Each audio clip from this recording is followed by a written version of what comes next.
اگر معاشرے کے اندر 50 فرد ہے تو 50 فرد میں سے ایک فرد ایسا ہوتا ہے جو 50 کو چلا سکتا ہے، تو میری اور ہر اس فرد کی یہ ذمہ داری بنتی ہے کہ جس کے پاس استطاعت ہے وہ اپنی استطاعت کے مطابق ان لوگوں کے ساتھ تعاون کرے، اور اس حدیث کو مد نظر رکھے کہ نبی صلی اللہ علیہ وسلم نے فرمایا کہ ما نقصت صدقۃ من مال، صدقے سے مال میں کمی نہیں ہوتی۔ ٹھیک ہے، مفتی ریاست علی خان صاحب یہ فرمائیے کہ ابھی شاہ صاحب نے تو راستے تقریباً جو عام لوگوں کے بوڑھوں کے تھے نا اور بیواؤں کے خاص طور پہ وہ تو تقریباً کلوز کر دی ہیں، تو یہ ارشاد فرمائیے کہ بات ان کی اپنی جگہ پہ تو ٹھیک ہے کہ گورنمنٹ جو ہے وہ اس طرح سے زکوٰۃ نہیں اکٹھی کرتی یا اپنے سورسز کو اس طرف موبیلائز نہیں کرتی، تو اگر گورنمنٹ بھی ان کا مزید کوئی کام نہیں کرتی ہے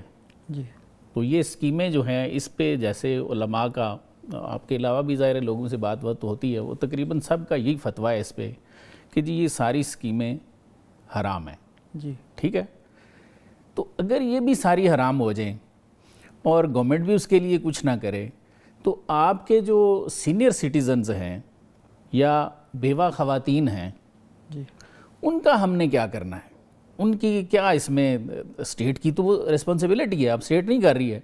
وہ کہاں جائیں؟ جو وہ کر رہی ہے اسٹیٹ وہ ہم کہتے ہیں یہ ٹھیک نہیں ہے، تو وہ تو بڑے مجبور ہو جائیں گے، اور مجبوری کی حالت میں تو آپ سمجھتے ہیں، میرے سے بہتر سمجھتے ہیں کہ اس میں تو حرام کھانا بھی جائز ہو جاتا ہے، مردار کھانا بھی جائز ہو جاتا ہے جان بچانے کے لیے، تو اس پہ کچھ ارشاد فرمائیں کہ جو سٹیزنز بڑے ہو گئے ہیں بیچارے یا مریض ہیں، بیڈ پہ ہیں، عمر کی اس حصے میں پہنچ گئے ہیں، کچھ نہیں کر سکتے، تو ان کے پاس جو جمع پونجی تھوڑی بہت ہے وہ ادھر سے ان کو رکھتے ہیں، ان کا کچھ گزارا چلتا رہتا ہے۔ دوسرا یہ بیوہ خواتین ہیں، وہ میاں ہی اس کا ڈیتھ ہو گئی ہے تو وہ خاتون پیچھے کیا کرے؟ اس پہ کوئی ارشاد فرمائیں کہ کیا وہ جو مجبور ہیں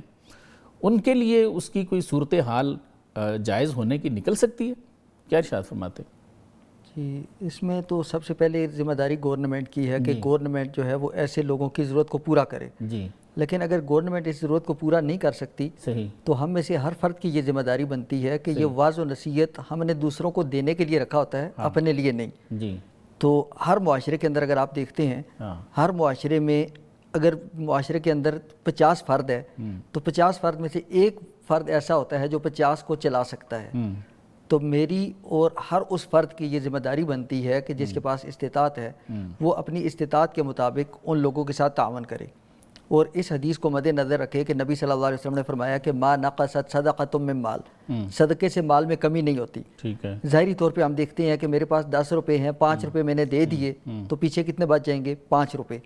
اب ظاہری طور پہ یہ 5 روپے کم ہو گئے ہیں، لیکن نبی علیہ الصلوۃ والسلام کی اس حدیث کا مصداق کیا ٹھہرے گا کہ اگر میرا اس مہینے کا خرچہ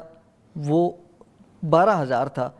تو اللہ تبارک و تعالیٰ نے 5,000 اپنے راستے میں دینے کی وجہ سے وہ اخراجات اللہ نے کم کر دیے۔ وہ مفتی صاحب ساری باتیں آپ کی صحیح ہیں، ٹھیک ہے، صدقے سے مال بڑھتا ہے، کم نہیں ہوتا، انفاق فی سبیل اللہ کی بڑی ظاہر ہے تعلیم دی ہے اسلام نے۔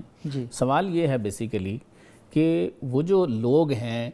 آج کل اتنی مہنگائی ہے کہ ہم اپنے خاندانوں کو اپنے طور پہ دیکھ لیں کہ ہم اپنے پڑوسیوں کی، دوسرے تیسرے رشتہ داروں کی ہم کتنی مدد کرتے ہیں، وہ لوگوں سے اپنا آپ نہیں چل رہا، دنیا ساری باہر بھاگ رہی ہے، جتنی یہ آپ کی نیو جنریشن ہے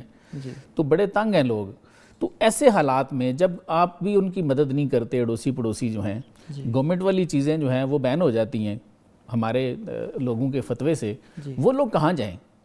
تو بیسک اشکال یہ ہے کہ کیا اضطراری حالت میں وہ لوگ یہ پیسہ استعمال کر سکتے ہیں یا نہیں کر سکتے؟ جی نہیں، ایسی حالت وہ تو ہر شخص کو پھر اپنی حالت کو دیکھنا پڑے گا صحیح کہ کیا میں اس حالت تک پہنچ چکا ہوں کہ میرے لیے حرام کھانا جائز ہے۔ صحیح، اگر تو وہ اس حالت تک پہنچ چکا ہے تو پھر تو شریعت نے بھی اس کو راستہ دیا ہے، فَمَنِ اضْطُرَّ غَيْرَ بَاغٍ وَلَا عَادٍ فَلَا إِثْمَ عَلَيْهِ، کہ جو مجبور ہو جائے اس کو تلاش کرنے والا بھی نہیں ہے اور نہ ہی وہ حد سے تجاوز کرنے والا ہے، تو اس کے لیے تو یہ جائز ہوگا۔ لیکن اگر ایک بیوہ ہے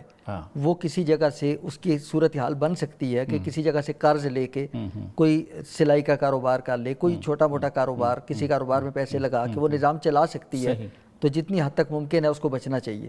اور اسی طرح بوڑھا شخص اگر اپنا نظام اس نظام کے علاوہ وہ چلا سکتا ہے پھر تو ٹھیک ہے، لیکن اگر اس اضطراری حالت تک پہنچ چکا ہے اور یہ ہر فرد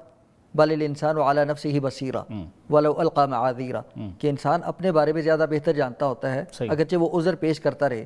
تو اس فرد کو اپنے اوپر یہ دیکھنا پڑے گا کہ کیا میں اس حد تک پہنچ چکا ہوں یا نہیں، اس سے بچ جائے جی، اور اگر نہیں بچ سکتا تو پھر تو ظاہر ہے اس کی حالت ایسی ہے، اس حالت تک پہنچ چکا ہے تو پھر تو ظاہر ہے اس کے لیے شریعت نے راستہ دیا ہوا ہے۔ بالکل ٹھیک ہے۔ اب خبر آپ کی دسترس میں، ہر وقت بر وقت۔ ابھی سنو نیوز کے یوٹیوب چینل کو سبسکرائب کیجئے، بیل آئیکن پر کلک کیجئے اور باخبر رہیے ملکی اور بین الاقوامی حالات سے یقین کے ساتھ۔